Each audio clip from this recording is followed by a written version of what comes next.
This very first hand we're going to look at is from a heads-up match with a player named Bawa, and we were playing for a couple of hours on 4 different tables, and it got to the point where we were pretty deep. You see here, we're 300 big blinds deep in this hand.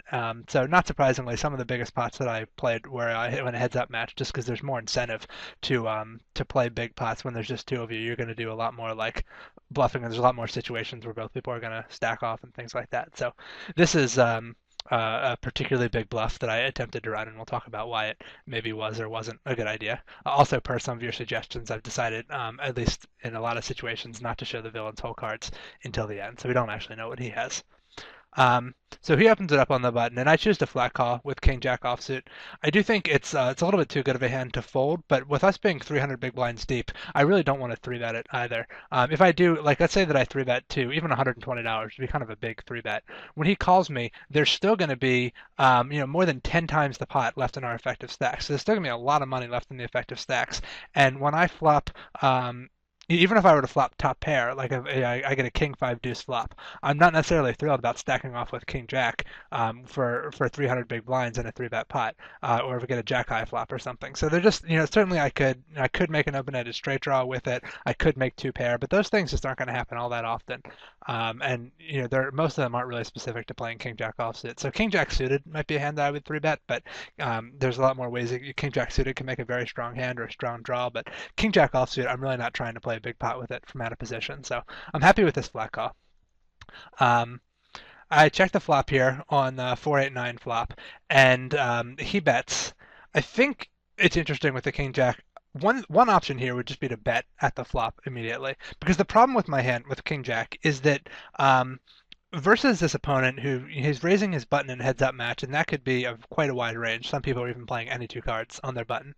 So he's raising a pretty wide range on the button, and King Jack figures to be ahead. Certainly pre-flop, I figured to have the best hand.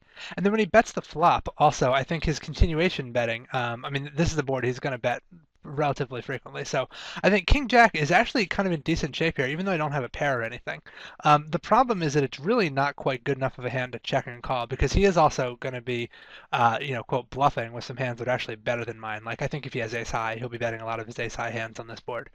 So my hand really isn't quite good enough to play as a bluff catcher, but I kind of didn't want to fold it either. I think just leading at the flop might have been a better idea, and then if he raises me, I can fold, and I think leading might get him, he might fold some hands that are actually better than mine, in addition to folding out hands that have two live cards versus me.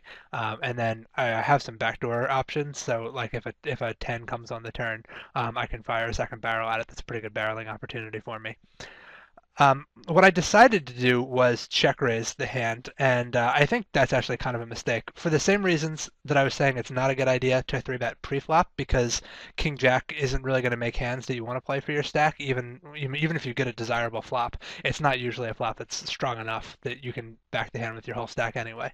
And I think that's the same case with check raising this hand. I definitely think this is a good spot to check raise him sometimes. I don't think King Jack offsuit is the best hand to do it with.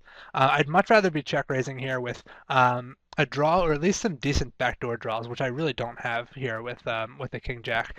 Basically, the only thing that I have is if a 10 comes, I'll turn an open-ended straight draw. But like if a king or a jack comes on the turn, I'm still not going to be in a position where I'm happy about stacking up